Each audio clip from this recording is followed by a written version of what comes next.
Привет, дорогие друзья! Сегодня загадочный, не менее загадочный блок PowerMaster на 300 Вт.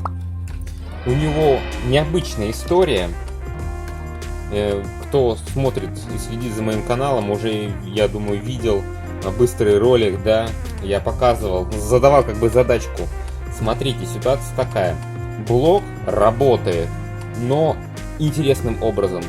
Смотрите, включаем питание, появляется дежурное питание, то есть все окей, все отлично, то есть потребление 3 Вт это вполне норма в таком состоянии.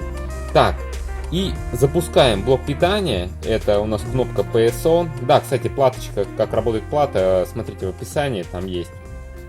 Смотрите, PowerGood поднялся, 12 вольт поднялась, 5 вольт поднялась, 3,3 вольта поднялась.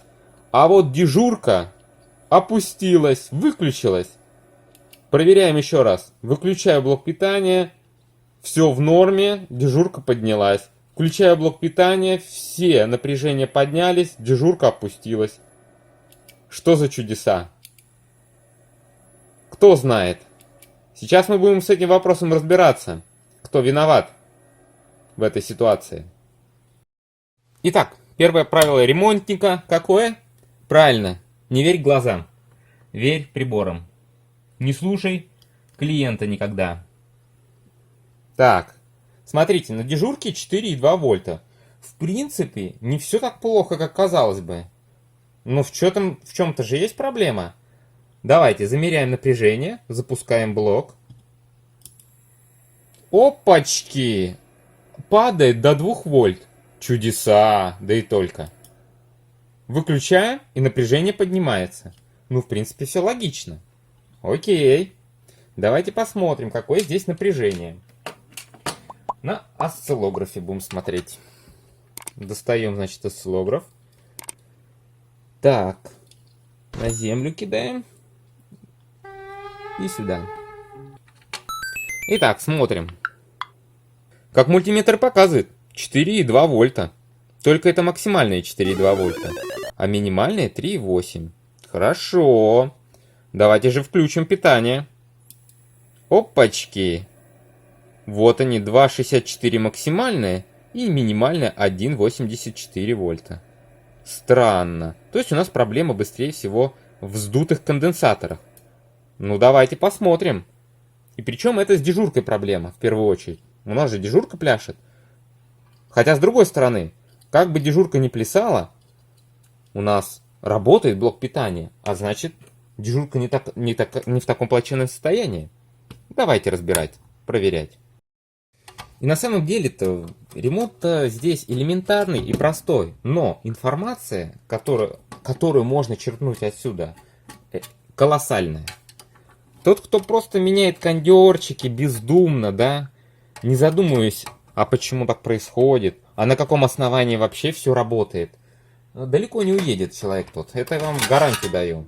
Во всем надо, как говорится, включать воображение, мозг, голову. Я уже примерно представляю, что происходит в блоке питания и почему такой результат. О, кстати, давайте обратимся к схеме. Я нашел подобную схему на примерно такой же блок питания. Как раз именно дежурки. Остальное все откинем. Сразу говорю, что проблема в дежурке. Значит, примерная схема блока дежурки. Отдельный он у нас блочком идет. Вот такая. Но это примерная. Мы промеряли напряжение на выходе вот 5 ВСБ. Вот здесь. Вот это напряжение мы мерили. То есть непосредственно относится вот этот конденсатор к этому 5-вольтовому напряжению. Дежурка формирует два напряжения выходных. То есть саму дежурку 5 вольт, 5 ВСБ. И второе напряжение, которое питает непосредственно, уходит питание на шим-контроллер TL494. Но это не важно. Самое главное, что здесь напряжения хватает, чтобы запускать TL-ку. То есть все окей. А вот дежурочка наша, 5-вольтовая, прогибается. Но сразу возникает вопрос. А как же?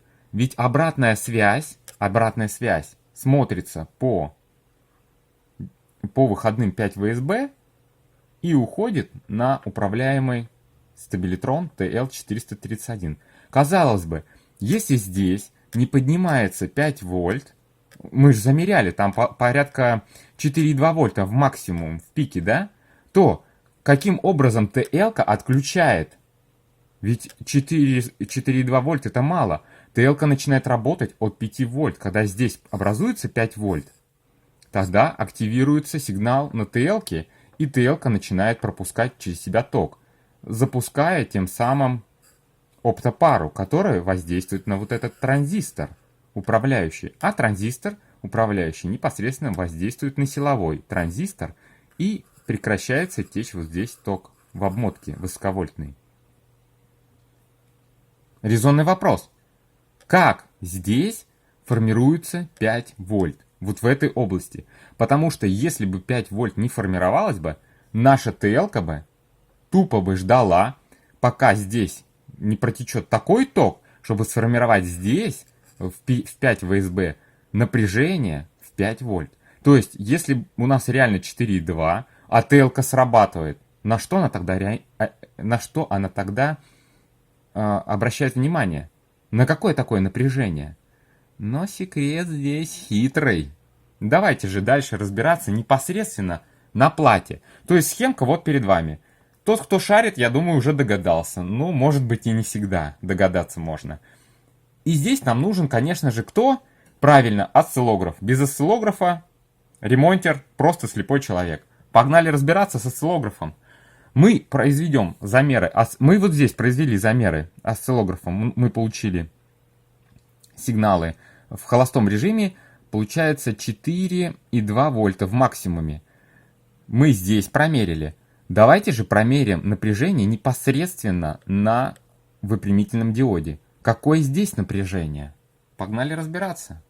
Так, значит, извлек я, все припаяли. И мультиметром мы должны промерить вот здесь напряжение на вот этом выпрямительном диоде по 5-вольтовой дежурке 5 ВСБ. И здесь напряжение 4,2 вольта. Казалось бы, как может быть 4,2 вольта, если... Отключим, чтобы мало ли.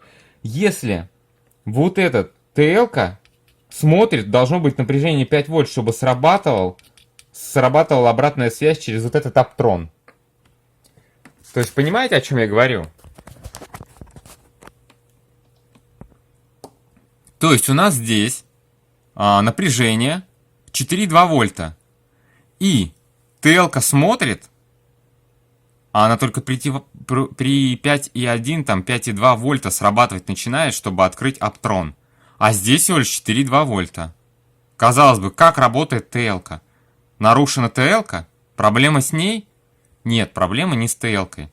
Давайте здесь ногой встанем осликом и померяем, какие здесь пульсации, какие напряжения присутствуют.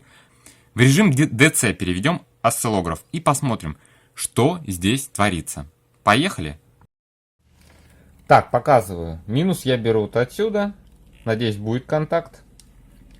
Вот. А плюс, как я сказал, вешаем на наш выходной выпрямительный диод по 5 ВСБ. И, конечно же, включаем осциллограф. Работай, мой дорогой. Так, и самые главные настройки — это перевести его в режим DC. Он сейчас в режиме... Sorry. Самое главное — перевести его в режим DC, X1, и, в принципе, достаточно будет 1 вольта амплитуды, чтобы посмотреть, какой тут будет уровень сигнала, чтобы было все четко. Итак, запускаем мы блок питания и смотрим, какие у нас здесь результаты. Во, какая кракозябра у нас здесь присутствует. И сразу замечаю, максимальное напряжение 5,88. А простой нам мультиметр показывал, что 4,2 вольта. А ослик видит 5,88. Так вот эти 5,88, то есть минимальная 3 вольта, а максимальная 5,88. Так, все, нам этого достаточно. Ну, в принципе, мы можем посмотреть, какая там форма сигнала. Так, где авто? Разучился им пользоваться. Так, авторежим. Вот такая вот форма сигнала у нас присутствует. Видите, да? Так, отключим. И здесь показывается, что напряжение 5,44, минимальное 2,88. То есть конденсаторы должны сглаживать, должно быть не 5,44 уже, а дальше, а около 5, там, и 1 вольта. Ну, примерно, грубо говоря. Так вот, к чему я вел? Простым прибором мы меряем напряжение 4,2, которое уходит вот сюда, и ТЛ-ка, по идее, не должна срабатывать. Но осциллограф-то видит, что напряжение-то 5,8, 5,4 вольта, которое приходит как раз на ногу стабилитрона и запускает его, тем самым активируя оптопару и тем самым останавливая дежурку, чтобы она чересчур большое напряжение не сформировала как здесь, так и здесь. Соответственно, напряжение, которое формируется здесь, оно примерно там, у нас получилось сколько там, 3 вольта, да? 3,5 вольта, там 4 вольта. То здесь напряжение примерно так же формируется и будет не 12 вольт, как здесь, это с 12-вольтовый, нет. Я не знаю, сколько тут формируется, около, не знаю, может быть, ТЛ-ка запитывается 22 вольта. Замерим, какое напряжение на ТЛ-ке, на 12 ноге. Включаем. Так, это не 12 нога. Вот эта нога. 22 вольта. То есть, вполне очень хорошее напряжение. По всей видимости, несмотря на то, что у нас колбасит дежурку, но напряжение на вторичке, питающей ТЛ-ку, все окей, все в норме. 22 вольта это вполне нормально. Значит, отсюда делаем выводы. Самые простые. В чем проблема? Вот, используя простые приборчики, да, которые, в принципе, можно купить, если вы занимаетесь этим, или хотите научиться, или еще что-то. Я вот все вычислил, не выпаивая ничего, ничего не проверяя. Только включая логическое мышление, да. У нас получается, с диода выходит напряжение, смотрите, кондерчик в идеальном состоянии, не пученный, ничего. Дальше стоит дроссель, и высока вероятность, что вот этот выходной конденсатор дежурки, вот этот, по-моему, ну, визуально похож на него, но может не он, может вот этот, фиг его знает. Надо посмотреть по дорожкам. Но виноват вот этот кондер, и виноват, наверное, вот этот выходной кондер, 5-вольтовый, 5 ВСБ. Они не вспучены, они целые, в идеальном состоянии, но блок питания не работает. Не работает, и все. Так что вот элементарно, используя, не выпаивая ни одного элемента, используя приборы, мы определили проблема 100% вот в этих двух электролитах. Проверяем нашу дедуктивную гипотезу. Кто виноват? Вот, мне нравится вот это удобство. Отстыковал, перевернул, и начинаем мы заниматься паяльным, так сказать, ремеслом. Оп, оп, некрасовский коп, есть контакт. Вот у нас конденсатор на 680 микрофарад, 16 вольт. Смотрите, он в отличном состоянии, не вспученный, то есть башка у него не горит. Задница, смотрите, в отличном состоянии, не выпучивается. Ну, то есть он визуально в норме. Так, обязательно надо разрядить. Мало ли, вдруг. Так, и делаем замеры его. Ну что, ставьте ставки, господа. Виноват ли он или нет? Вот это результат. Я вот это понимаю. 7,2 Ома ESR очень большой. 15 утечка, но это просто ни в какие ворота. И емкость, вот она подупала. 475. Ну из-за того, что вот еще емкость осталась какая-то, он работает в маломальском режиме. Но из-за того, что вот ESR такой, все портится. Так, второй конденсатор сейчас посмотрим. Так, по дежурке. Вот стоит. Дальше перемычка. Вот этот конденсатор получается. Все, как я и предсказывал. Но насколько, в каком он состоянии, вот я не знаю. Он может быть, в принципе, и... Так, промазал. в сносном, может быть, состоянии. Потому что всю нагрузку берет на себя первый конденсатор.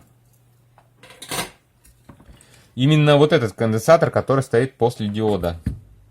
Так, здесь на 470 микрофарад, 16 вольт. Jiangfu. Такие же кондерчики. Видите, в отличном состоянии. Крыша не пученная, все окей. И довольно-таки вот в последнее время я стал замечать, что часто приходят такие конденсаторы, которые никаких признаков не дают. Вполне отлично. Ну, утечка 2%, ну, это немного. В принципе, отличный результат. Поэтому я его даже не буду менять. Емкость не потерял, ESR в норме. Все, проблема в одном конденсаторе.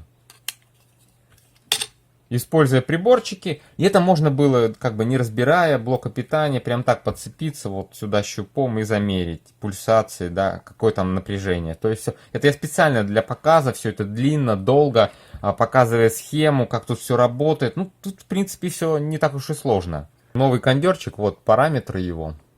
0.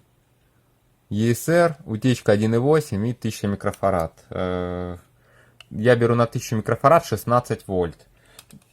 Все-таки дежурка, первый конденсатор лучше на 1000 поставить. 680, ну, в принципе, пойдет, но маловато.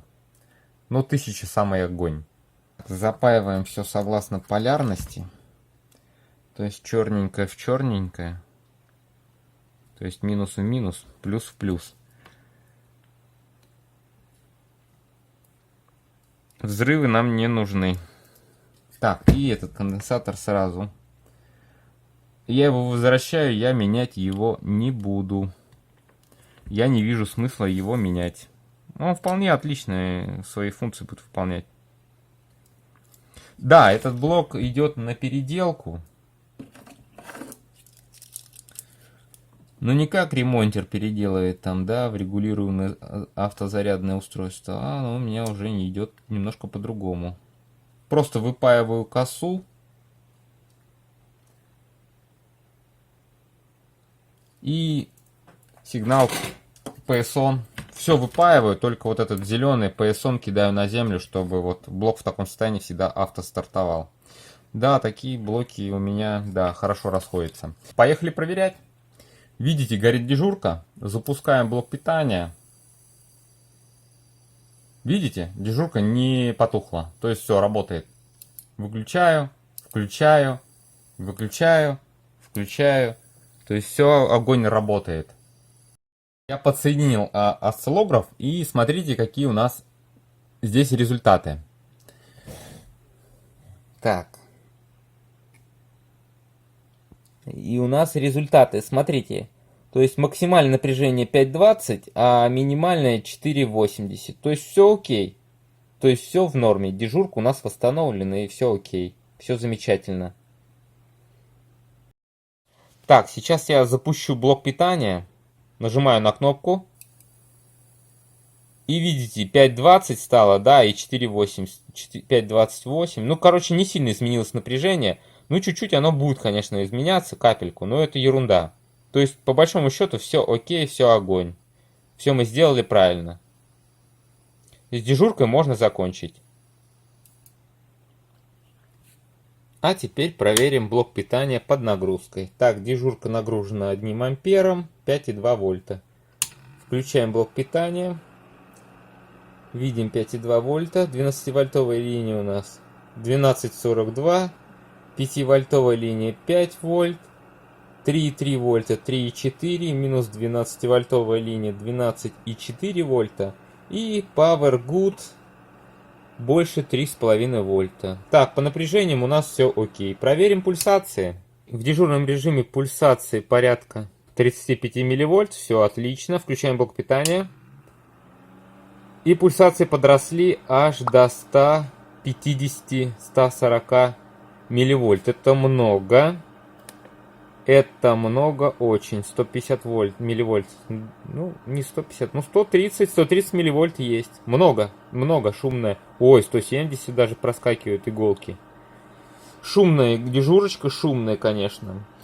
Маленькая ремарочка. Цель исследования достигнута.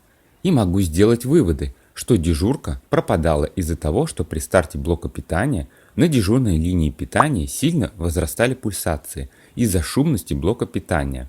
И TL431 сразу же по верхнему пику пульсации срабатывала и отправляла команду на шим-контроллер, чтобы прекращалась накачка энергии дежурного трансформатора. Но так как пульсация это тонкая иголка и сразу же пропадала, то TL431 снова видела, что дежурка просаживается и посылала команду, а точнее пинок шим-контроллеру, чтобы происходил рост напряжения на линии дежурного питания.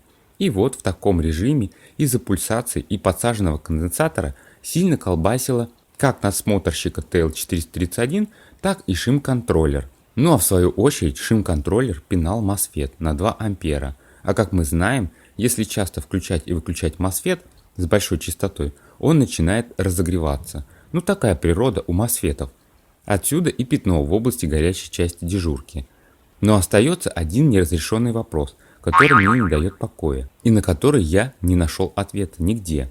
Почему при старте блока питания некоторые блоки по дежурному питанию начинают сильно фонить, то есть повышаются пульсации, а некоторые блоки вообще без проблем работают, как ни в чем не бывало, и пульсации, что в режиме стендбай, что в режиме актив, одинаково низкие. Кто сможет объяснить физику этих пульсаций, и желательно с примерами, низкий вам поклон за такую ценную информацию. Конец ремарки. Так, 12-вольтовая линия. 12-вольтовая линия тоже шумновато получается. Около 150, даже вон 200 милливольт. Так, 5 вольт. Дросселя на выходе, кстати, нигде не стоят. Поэтому пульсации большие. Огромные пульсации. Вот. И на 5-вольтовой аж 170 милливольт. На линии 3,3 вольта тоже большие пульсации. Около 100, смотрю, 35, 140, 150 милливольт. Это много. Тоже нету дросселя.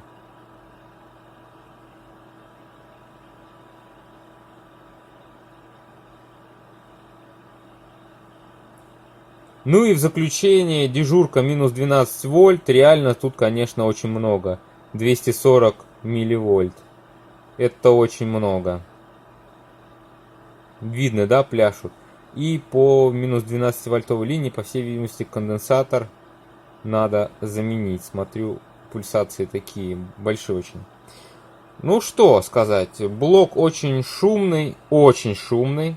Но я его буду переделать, поэтому мне прям на нем пульсации какие-то минимальные не надо получать. Идет на переделочку. На этом у меня все. Всем, кому понравился ролик с такой хитрой неисправностью, ставьте лайки обязательно, продвигайте ролик. Я думаю, многим, кому будет интересно посмотреть такое.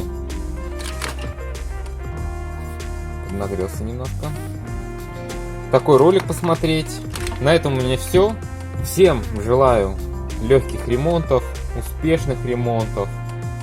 Желаю крепкого здоровья. Вы были на канале Домовой. Подписывайтесь, зовите друзей. Все будет самое интересное только здесь. Всем пока-пока, до новых встреч.